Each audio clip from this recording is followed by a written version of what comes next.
Welcome to Kids Considered, where two pediatricians discuss children's health topics of interest to parents in a podcast with new subjects considered every episode. I'm Dr. Lena Vanderlist. And I'm Dr. Dean Blumberg. And we're both pediatricians at UC Davis Children's Hospital in Sacramento, California.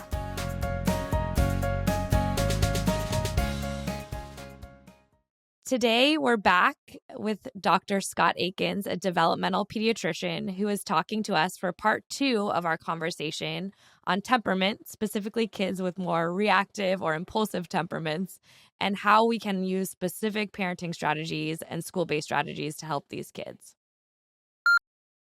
I think we've talked a lot about the home setting, which is so important. And as parents, one of the things that we have control over, right?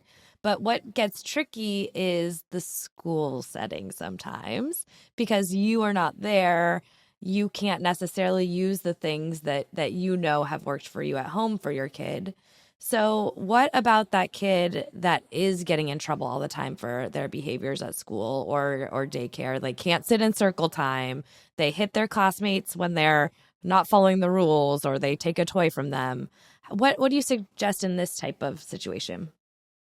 So a couple of things. I think in that 3 to 5 year old age group, sometimes we want to really be intentional about. I'll always ask about what the function of that behavior is. When is it occurring? Does it occur in all settings? And sometimes what I'll find out is it primarily occurs when they're sitting next to one other child that's also very much like them. So that's easy. We can fix some of that stuff. You would think that would always occur at school. But, if you have one teacher with 15, 20 kids, or maybe two teachers, it's really hard to track all of that. And so sometimes working through what's happening and what settings the challenges are happening in can be helpful. Other things that happen are maybe the behaviors only occurring at circle time, for example, but we might be seeing a child that's got some language delays, and circle time is where they're doing basic reading, and that's not a meaningful activity for them because haven't mastered the alphabet yet, something like that. And so, they get up and move around and maybe, push a peer over, or just try to get something else going that's interesting. First of all, we want to kind of work through what's happening. That we use this ABC approach, where we think about the antecedent for the behavior, then the behavior itself, and then whatever the consequences might be. And I'm really interested in antecedents. What's the environment? Because sometimes we can make some changes there. And so that's phase one.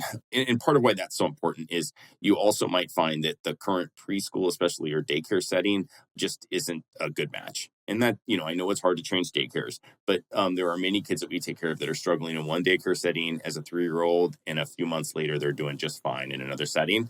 And sometimes it needs to be a more demanding setting, or a more structured setting, or sometimes even a less structured setting when kids are that little. That's one piece. But then when persistent challenges are happening at school, when you get to be 5 or 6, then that is a time when we start thinking about things like an ADHD evaluation. And then the school also, if we do make a diagnosis of a condition like ADHD, or a child that might have autism, or another type of neurodevelopmental condition, the school has a process that they go through to do an evaluation as well, called the student study team. The student study team evaluation involves the school psychologist, sometimes a speech pathologist or occupational therapist. The teachers are involved, special educators are involved, and they can make a determination about how well your child is doing cognitively. And that just means problem solving with language skills, ability to do early academics, and then how they're doing behaviorally as well. And that's done through observations for the school psychologists, and then also these things called behavior rating scales.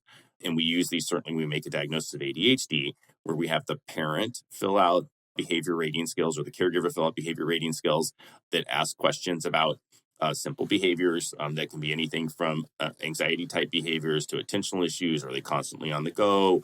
Are they interrupting often? Things like that. And then the teachers fill out those behavior rating skills as well. And if we reach a threshold where a child needs some additional supports, then the school can put something called an individual education plan, or something called a 504 plan together.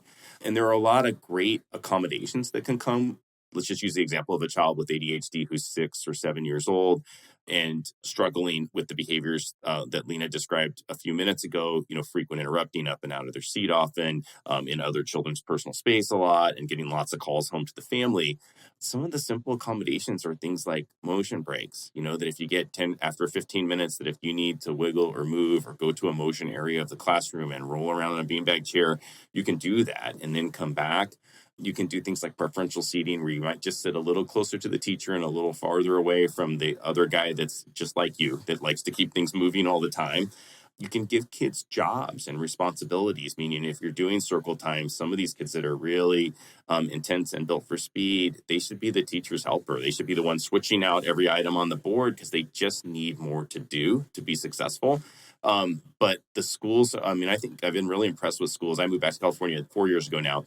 And I've been really impressed with the high quality of educational interventions and the use of accommodations here in Sacramento. Teachers and school psychologists have real expertise in this area, and they can definitely help children be more successful. So some of these concerning behaviors, you mentioned that antecedents or triggers might be a particular kid or something else, but what about other sensory sensitivities or sensory triggers? What sort of things do you see that might trigger these concerning behaviors? Yeah, so sensory dysregulation is really common, and in the lay press we hear about it in autism a lot. But sensory dysregulation is common for lots of us. Whether you're someone that has migraines or you just can't sit in a crowded restaurant without getting distracted and frustrated, not just because of hearing, because it's a little bit overwhelming, or you don't like bright lights, or maybe you're someone that really likes the loudest, rock and roll show possible. That's just what you're into, and you want to be in the front. So we all have this kind of varying need for sensory inputs. As we get older, as adults, we're usually able to articulate it and get ourselves some room if we need it, right? I have migraines and I can't be around perfumes or really, strong smells, or I can't be in a room with bright lights. People articulate that kind of thing all the time as we get older. But kids often not only aren't ready to articulate that yet, or they haven't learned how yet, but often they're not really aware of what's dysregulating for them. So the way we think about sensory structures is we think about auditory sensitivity. So that's the classic thing where a child covers their ears and maybe even gets real upset when they hear things like vacuums or blenders, or one of the worst is hand dryers and flushing toilets in public restrooms with tile on the wall. It can be so loud for kids that we take care of, especially kids with, many of those kids have autism, but it can just be so overwhelming that families can't even go into public restrooms. Visual sensitivities can be things like bright lights. We also see some visual sensory seeking, where kids will look at things like fans, or they'll look out of the corner of their eye at objects and inspect them carefully, moving the object over and over again to look at it from a different angle. Textural sensitivities can be things like, I can't get my hands, wet or slimy, or I don't want to walk on sand or on wet grass. Those kinds of things can be very dysregulating for kids. And if you think about how much sensory input we get through our hands and feet and how sensitive those areas are, a lot of kids that we take care of have sensory sensitivities to textures or to tactile sensitivity like that. And then texturally, we think about foods. A lot of kids we take care of, especially with autism spectrum disorder, will have a self-restricted diet, and they'll not want to eat things that are mushy or irregular or aren't the same all the time. So a lot of kids we take care of like things like fries or chicken nuggets or anything that comes out of a package, because if I eat a graham cracker out of a package and I see the label, I know what it's going to taste like pretty much every time. But something like a banana can be really different 3 hours later if it's got a bruise on it, right? It can go from, this firm texture that I like to something mushy and too sweet that I really hate, in a brief period of time. So those are some of the most common sensory challenges we see. There's some other ones, and we think about vestibular sensory input, and that's just the way that you feel when you're moving through space. And so kids that like to spin or like to jump or like to just need to be on the move all the time get a lot of like that vestibular sensory input, just like that motion, and like to feel their body in different positions. So kids that like to jump on like a mini trampoline over and over again, that can be a great input for them.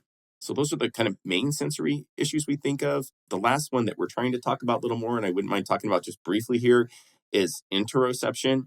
And that's being familiar with what's going on in your own body. Many kids with autism spectrum disorder struggle with interoception, and they might have a little difficulty knowing when you're hungry or when your stomach hurts, and then what that feeling is, and then how to express it, and how to let others know what you're feeling.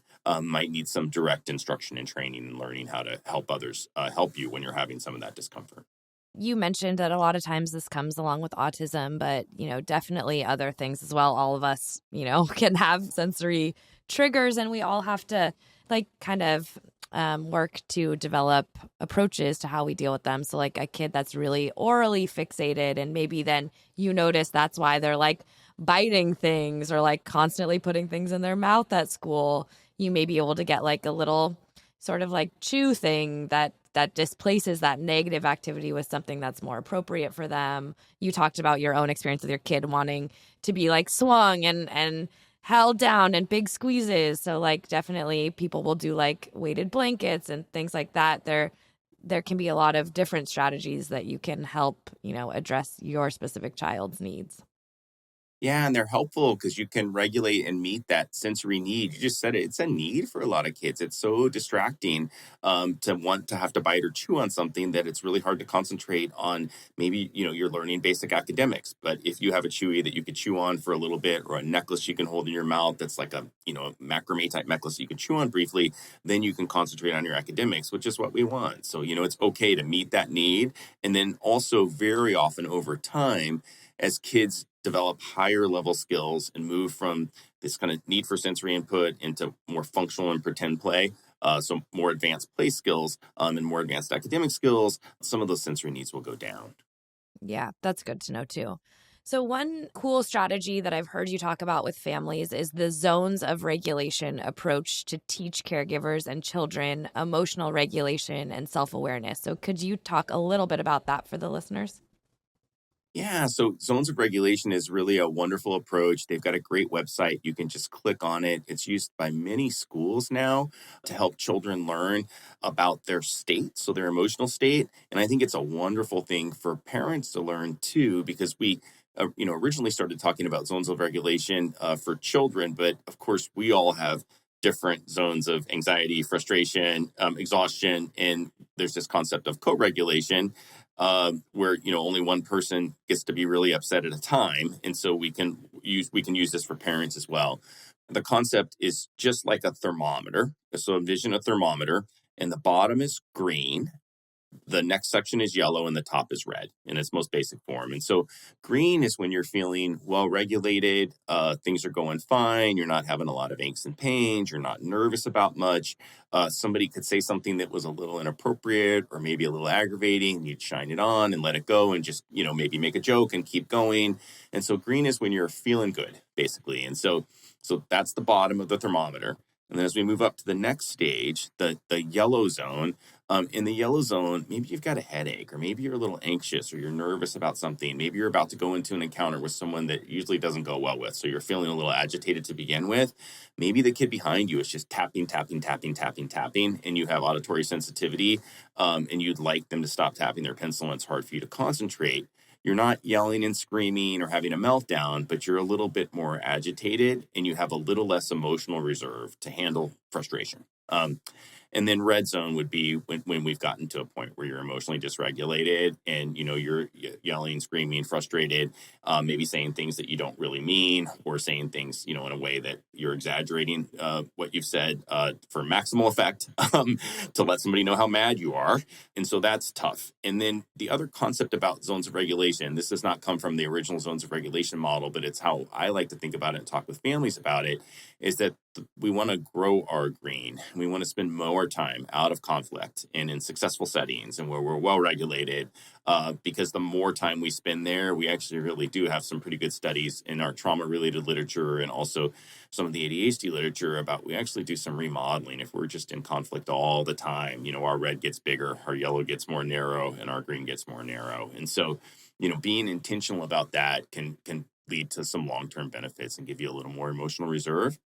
And then, as I kind of alluded to a minute ago, as parents, if we're, in bright yellow and our child's in bright yellow, we can take a break and separate for a few minutes, because nothing good's going to happen if we both go to red. And then we're going to need to spend a whole bunch of time kind of in emotional recovery and apologizing and saying we didn't mean it, and then kind of going forward. And that's usually, that can be important when you do both get to red, but you don't want to do that over and over again. So, growing out that green, getting your frustration tolerance up, learning where your off ramps are, learning when you need to take a break are huge. And then for kids that are frequently dysregulated, big reactors, kind of learning like, hey, I'm having big feelings right now. I should, I'm about to get upset. And adults helping us early saying, hey, it seems like you're having some big feelings, bud. You need a break, can be enormously beneficial, because kids just don't know that. They need to have a little bit of help understanding that. And, the next stage would be like a kid saying, oh, I'm so mad and so frustrated. I need you to leave me alone for a minute. Super helpful. If we respect that and separate, then we can get back to green and we can have a regular conversation again and work on whatever was aggravating in the first place. So is that meltdown area, is that like the red part of the zone? That's the red. Yeah. Okay, and so that's the strategy Yeah. then to back off from the red to the yellow. Yeah, and we talk in schools, they're really good about kids. They use zones of regulation a lot. They can hold up a break card even if they're getting dysregulated, so they don't have to go and ask somebody. So sometimes you're so frustrated you can't even ask. Or kids that we have with language delay or autism, just grabbing that break card or going to sit in a break area can make a huge difference to keep them out of conflict all day long and just take some breaks. And for me, I say that all the time to kids, like, I'm so glad that you're learning to take a break, man. You found your off ramp. It's so great you're being able to tell people now when you need a minute. And I'm so happy everybody's listening to that. And it just to kind of really drill that concept in. Yeah, I mean, we talked about how this can be applied for, not only kids, younger kids, but parents and teens. I think about Dean's pager going off and it immediately sends him to the yellow zone. And then you have to work on bringing yourself back down to the green, right? When you're talking to the person who's calling the consult. It's like, why are you calling me? What are you calling me about?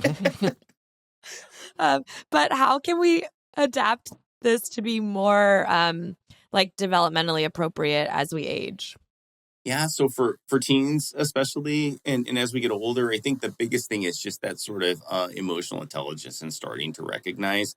Dean, just to use that example, it happens to me too. My pager goes off in the middle of the night because of the 100 times where I've come in and it was a really tough situation, right? That I don't, I wake up and you're on full alert right away. That taking that breath and settling down and thinking about the other person that's calling and what their needs are briefly, which I know you do, is what allows us to have successful interactions and get all the information we need to be successful. But it takes a lot of work and it's pretty, I think, it really takes a lot of effort. One of the examples I always use, Lena, for adults is, driving is an area where we can, you're driving with your spouse and you're about to go, I don't know, over the Bay Bridge in a rainstorm across 4 levels of traffic.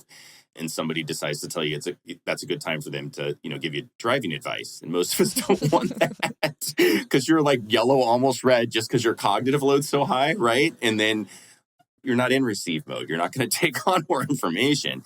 And that's the kind of thing I think I like using this context to just say, look, your driving style is fine. I like to hear advice from you other times, but I can't do it right now. I'm already, overloaded. I just can't do it right now. Yeah, and I think like as kids get older, they learn, I mean, all kids, right? We talk about this all the time too. They're learning from us as adults and for sure teens too. So like if you can say those things out loud to your co-parent or your partner or your, friends or your kid too, like, I've had a day and I'm in the yellow zone right now where I'm just feeling like I need to take a minute for myself. Mom needs to go take a bath and that's why you're going to hang out with dad today and dad's doing bedtime. Like the more you show them like it's okay to have me time, to take that break, to use your off ramp when you need it, like especially as kids get older, they're going to learn that emotional intelligence too. Yeah, I love that. And it's a focus on quality over quantity in that case. You know what I mean? If I'm just completely worn out and I can't provide super high quality interactions right now, I should take a break and regroup, and then we can have a good time together a little later. That's right. For a lot of kid issues, we often talk about kids growing out of it. So is this something that if kids are like really high energy like this and have these behavior challenges, can we reassure parents that their kid's going to grow out of it, or is it just going to change as they go older and manifest in a different way? Yeah, I think that's another really interesting question, and the answer is a little bit complicated. The early temperament types are sort of related to basic wiring. It's sort of how we react to what happens to us in the world. And if you can find ways to support either of those temperament types, maybe I could do this by example too. I always think about this really simple like drumming activity where you have a 2-year-old that has a drum and they're tapping it. And if you had a very shy, slow to warm up child, if I came in sitting with them and if my goal was to get them to interact with me, if I banged on the drum right away, and did it in a very intense way, I'd probably lose that kid right away. She might cry. She might go back to mom. But if I just tapped and waited and looked at her and then she tapped again and then reciprocally we were able to go a little bit more, I would be providing the support for her to be more successful. And I bet we could get to a place where we were taking turns and giggling. I might stay more quiet than I would the entire time with other kids. And then that same child, if parents ask me what I would do with her over time, it might be that they find activities that are more like art. They might only have one or two close friends instead of, being in the middle of a complex social environment where they need lots of inputs all the time. They might, like to join several clubs. They might want to do cross country instead of a different kind of sporting activity. So that temperament might stay with you to a certain extent, but you can gain skills in each of those activities that I was just describing that help you change, how you interact with the world, and help you be more successful and confident. And the same would be true with a really high input kid that needs lots of intense activities.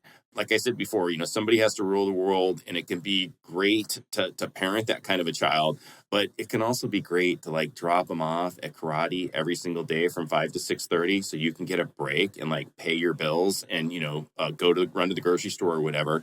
And that kind of kid you can be successful with as well. So I guess to answer the question, Dean, I think the temperament type is wiring, but you can see a great expansion of skills in those high input kids that are, socially in everybody's space and poking everybody and causing lots of conflict when they're little, can learn to be someone that has a ton of friends and lots of great social interactions, and might have some failings when they're 6, 7, 8, 9, and might struggle sometimes, but might learn to be charming and have great recovery skills and have a great sense of humor and be successful. So with either of those wiring types, kids can go on to be very successful. Absolutely. I think that's a really important point. And I always think about this Elon Musk, which I'm sure everybody has their own opinions about the man and doesn't always say the most socially appropriate things or whatever. But I think all of us can say that he has contributed an immense amount to, the world at this point.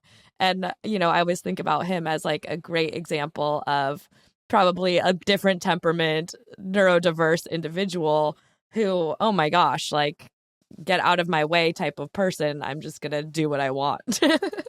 I know I always tell parents that have the 4 or 5-year-old that are really struggling, I'm a little older, so I always say, I promise you, Bill Gates' parents were not happy when he was 5. He just wasn't an easy person. And, in reading his biography and stuff, it's just true. He was so driven and self-directed that just wasn't looking for a lot of input from anyone else, and not willing to take a lot of that. But you can see what great things can happen. Absolutely. Yeah. And I think we've highlighted some of the reasons to reach out for an ADHD assessment or other things. I always say, parents, just trust your gut a little bit on this. Of course, I love having these conversations with parents at well child checks and everything. So if you're having some behaviors that you're struggling with, bring it up with your pediatrician, and they can help kind of guide you through if there's something else to look for, if there might be some ADHD going on, some anxiety, some trauma, or anything that's contributing. And if we need to get someone like Dr. Akins or somebody else involved, or if you're a pediatrician, a lot of us deal with ADHD, kind of bread and butter, general pediatrics. So just definitely don't feel like you shouldn't be able or shouldn't reach out if you feel like you need some extra help with this. You've given us some resources. You talked about 0 to 3, and Dr. Lena and I have often used the 0 to 3 resources when we've talked about behavior issues in young children. Do you have other general resources that you'd like to share? 0 to 3 is really one of my favorites, and I'll share the Zones of Regulation website with families a lot. And then if you're concerned about just general development, the CDC Learn the Signs, Act Early site is really great. And there's a ton of videos on the Learn the Signs, Act Early site on the CDC site. So if you're thinking well, my 18-month-old isn't doing this or that, or my 3-year-old isn't doing this or that, not only can you go on and look at what the developmental milestones are, so what half of children at 36 months of age would typically be doing, so you could kind of check in that way, but you can watch videos too. And so that's great. And many of them are 15 seconds or a minute long. So those are great. There's a site called Vroom, VROOM, where you can sign up for, if you want to share this information, you can put in your child's date of birth. And so they can send you reminders of developmentally appropriate activities when your child turns 18 months and 21 months, et cetera. Those are kind of all fun sites that we recommend to families. The stuff around temperament, though, the 0 to 3 site is just so great. And it has, again, there's multiple articles there. And I think they do a wonderful job of ensuring that their information is culturally informed too and developmentally appropriate. And it represents, the breadth of cultures in America. That's great. We will make sure that all of that is on our website. Dr. Akins, thank you so much for joining us today. I know I always learn from you, but I'm so happy that our listeners have had the opportunity to do that too. Yeah, thank you. And a reminder that Dr. Lena and I take responsibility for any errors or misinformation. Do you want to hear my joke? Yeah, I do. Yeah. I do. So what does a candle do when it gets fired? Blow up something with like... It has a meltdown. Oh! That wraps up this episode of Kids Considered. You can find more information on our website, kidsconsidered.ucdavis.edu, Follow us on Twitter at Kids Considered. and Instagram at Kids Considered. If you have feedback on this show or topics you would like us to discuss in the future, we would love to hear from you. Please call us. Our number is 916-915-3388. Or email us at kidsconsidered@gmail.com. Please rate us on iTunes or wherever you subscribe to your podcasts. Thank you for listening, and we hope you will join us for our next podcast. Kids Considered is sponsored by UC Davis Children's Hospital.